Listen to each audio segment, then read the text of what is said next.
longa, tem bastante informação mesmo, mas vai anotando, vai fazendo aí as considerações de vocês, tá?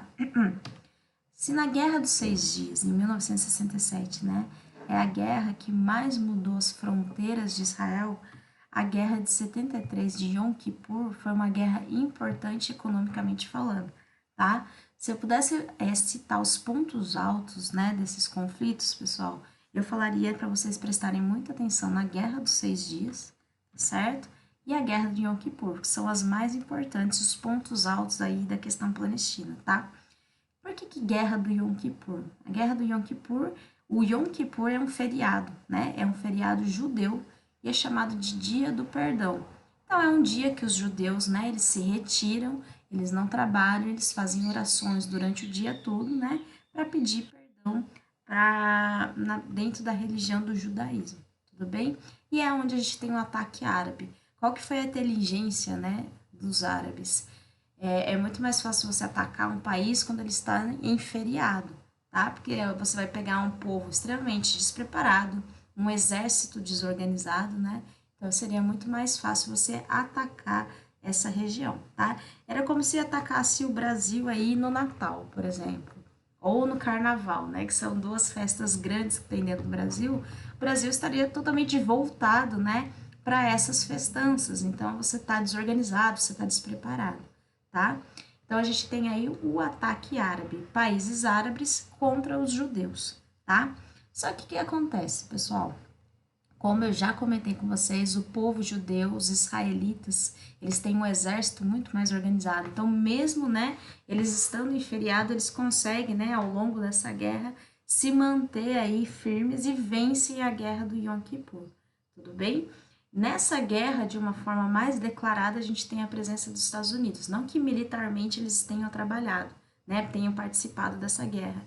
Mas os Estados Unidos usavam muito desse discurso, olha só, né? Olha só como os países árabes são. Era feriado religioso dos caras, eles foram lá e atacaram. Isso é coisa de gente ruim, né? Os Estados Unidos usando esses argumentos, tá? Então a gente vê os Estados Unidos muito mais presente aí nesse conflito, tá? O que acontece de importante, gente? O que é de diferente, né, nessa guerra? E por que a gente fala de economia? Os países árabes, eles têm uma sacada muito grande, tá? Eles têm um plim. Já que eu não consigo vencer esses caras militarmente, porque eles têm tanques de guerra, já que eles têm armamentos muito mais fortes, eu consigo derrubar eles economicamente falando.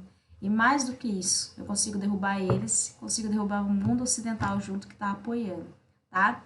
Tem que lembrar, em 1960 a gente tem a criação de um grupo extremamente importante que chama-se OPEP, tá? Organização dos Países Exportadores de Petróleo, ok? Até então, gente, a exploração do petróleo, das reservas petrolíferas no Oriente Médio era realizada pelas sete irmãs. Sete empresas, né? Sete transnacionais, na sua grande maioria norte-americanas e europeias, que fazia todo o processo de exploração do petróleo na região, tá? O petróleo estava no Oriente Médio, mas eram países pobres que não sabiam explorar aquele recurso, tá? Eles lembram, eles lembram, né, que foi criado em 1960 a OPEP. Então, o que os países árabes vão falar assim? O seguinte, OPEP, vocês não criaram esse grupo aí? Vamos nacionalizar as reservas de petróleo, certo? Então, o que acontece, gente? Em 1973, deixa de ser, né, reservas explorada pelas sete irmãs e nacionaliza-se o petróleo na região, tá? As reservas petrolíferas passam a ser exploradas pela população árabe, ok? E por que isso foi uma sacada de mestre? Porque a partir do momento que eles nacionalizam, eles podem colocar o preço que eles quiserem, tá? E em 1973 a gente tem a primeira crise do petróleo, tá? Por que crise? Porque a OPEP, que é esse grupo de países aí exportadores de petróleo, eles aumentam o preço do barril de petróleo. De 3 dólares, em uma semana eles sobem para 12 dólares o barril de petróleo. Para quem não tem uma noção muito grande aí de preço de petróleo, né? Atualmente, né, o preço do petróleo está aí em 40 dólares, tá?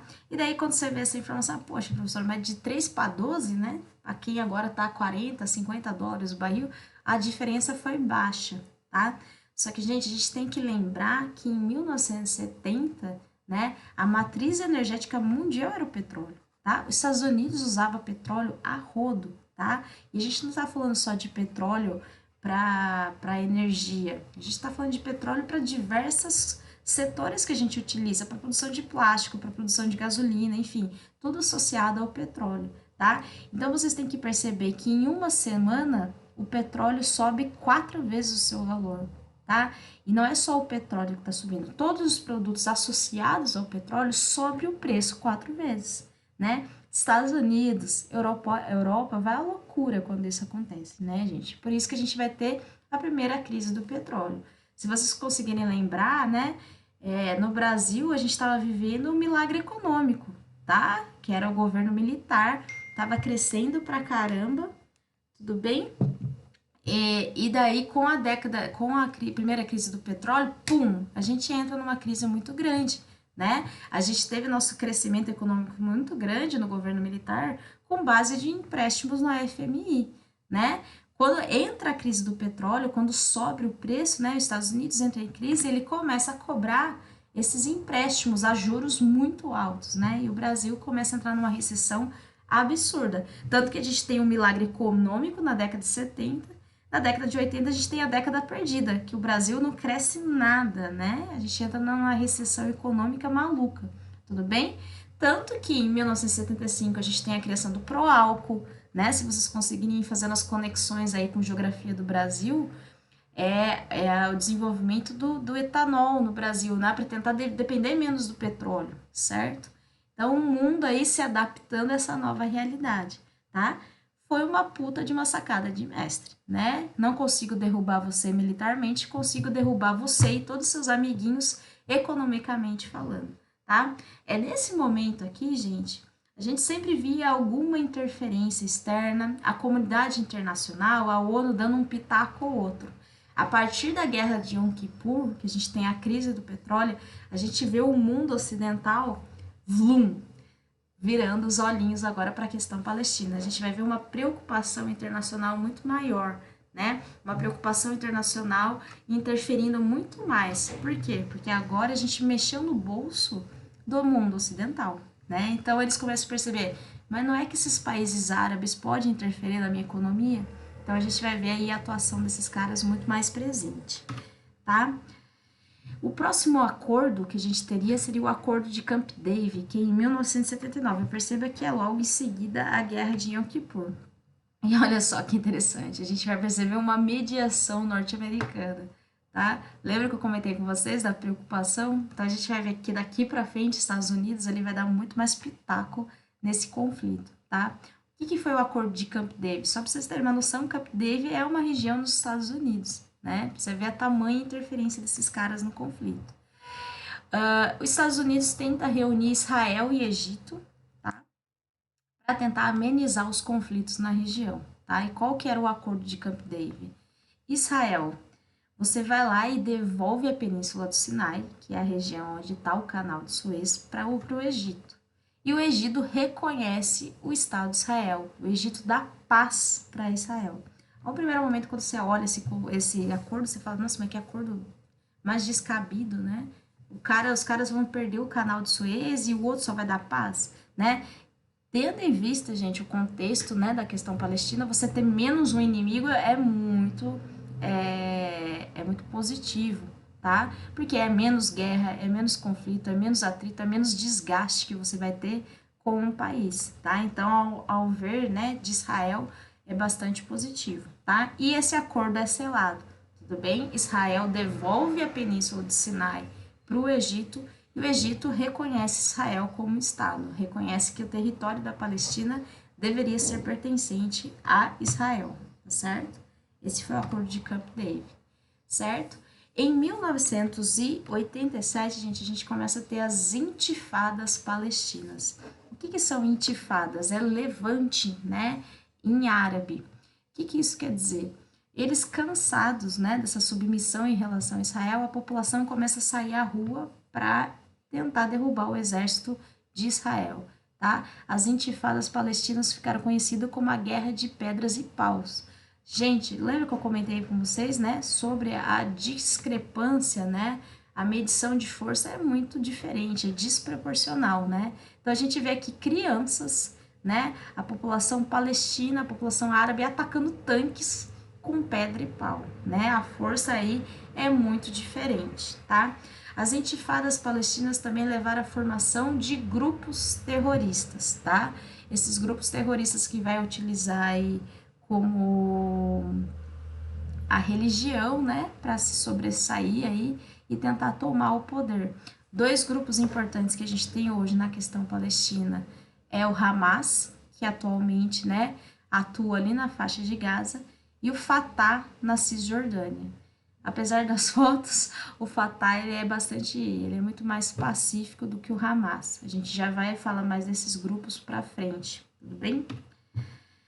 O Acordo de Oslo, em 1993, foi o momento que a Palestina, né, que a questão palestina mais chegou próxima de uma possibilidade aí de paz, tá?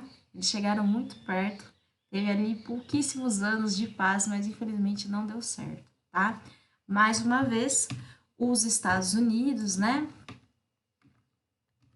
Acabando dando um spoiler aqui, mas mais uma vez a gente vai ter a intervenção dos Estados Unidos na tentativa de levar a paz na região, tá? O que previa o Acordo de Oslo?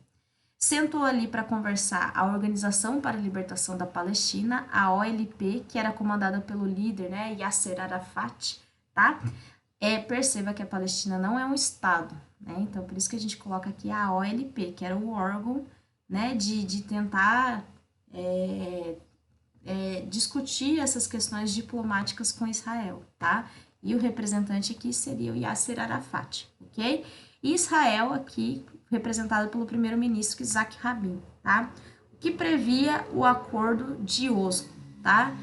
Israel devolveria a faixa de Gaza e a Cisjordânia para a OLP, para os povos árabes, tudo bem? E a OLP daria em troca paz para Israel, de novo, né? Você minimizar os danos, fazer com que você, né, não tenha mais um inimigo, né? Gastos militares para deter a população árabe, tá? Isso previa o Acordo de Oslo, tá? Esse acordo ele foi findado, né, de 1993, mas em 1995, gente, a gente tem a morte, né, o assassinato do Isaac Rabin. Para vocês terem uma noção, né, o que eu falei com vocês a respeito no início da aula de extremismos religiosos, o Isaac Rabin foi morto por um judeu, tá? Ele foi morto por alguém que é do povo mesmo dele. Eles argumentavam, né, muitos não ficaram felizes com esse acordo, porque diziam que Isaac Rabin estava fazendo acordos com terroristas, tá? E ele vai lá e ele é assassinado em 1995 por um próprio judeu extremista, tá? E você vê aí o fracasso no acordo, já com a morte de Isaac Rabin, o acordo acaba e eles voltam aí para todo esse processo de conflitos, tá? Então essa foto bonita aqui, infelizmente ela durou pouco tempo, tá? Pessoal, o que acontece a partir de então? Você tem uma série de atualidades, tá? Hoje, não há Estado nem na Cisjordânia, nem na faixa de Gaza. As regiões que foram, né, devolvidas por Israel aqui na região, né, da Palestina, hoje são ocupadas por grupos extremistas terroristas, tá? Mas eles não são reconhecidos, tudo bem? Principalmente a faixa de Gaza. A faixa de Gaza ela é dominada pelo Hamas, tá? E o que Israel fez? Tá bom, vocês vão ficar aí? Vocês vão ficar enchendo o meu saco? Beleza, mas eu vou construir um muro e vocês vão ter embargo econômico. Nada entra nessa região, tá? Então, a faixa de Gaza hoje é uma região dominada pelo Hamas, tá certo? Tem uma grande concentração de árabes nessa região, só que eles sofrem uma série de retaliações, né? Como eu comentei, eles construíram um muro, né? Que já impede a livre circulação dos palestinos ali na região, não pode entrar dentro do território árabe. Diversas vezes Israel ataca, né, essa região com tanques, com mísseis, né, sempre na possibilidade de previsível, né, que eles acreditam que eles vão atacar o Hamas, eles vão lá e atacam antes, tá? Embargo econômico, né, e não existe comercialização, né, Israel dificulta a entrada de produtos né? Produtos como roupas, comidas, medicamentos, né? Então a vida de quem mora aqui na faixa de Gaza é bastante complicada, tá?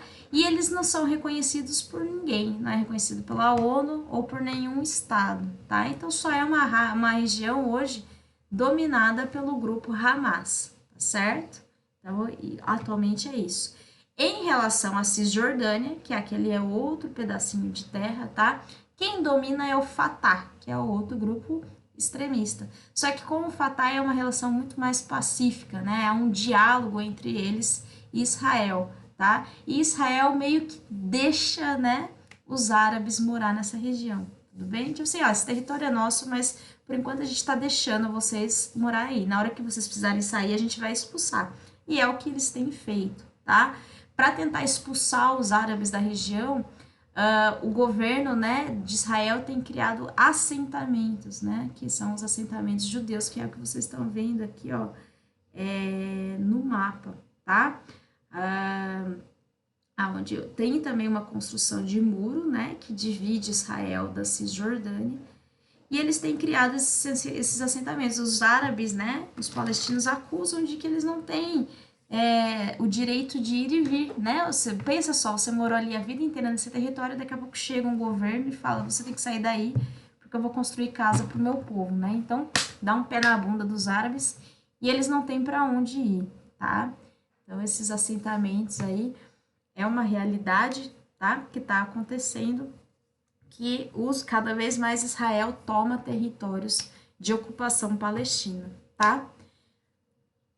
E o que tem de mais, né, de atualidades em relação aí a essa questão é que em 2017 a gente teve a transferência, né, da embaixada norte-americana de Tel Aviv para Jerusalém.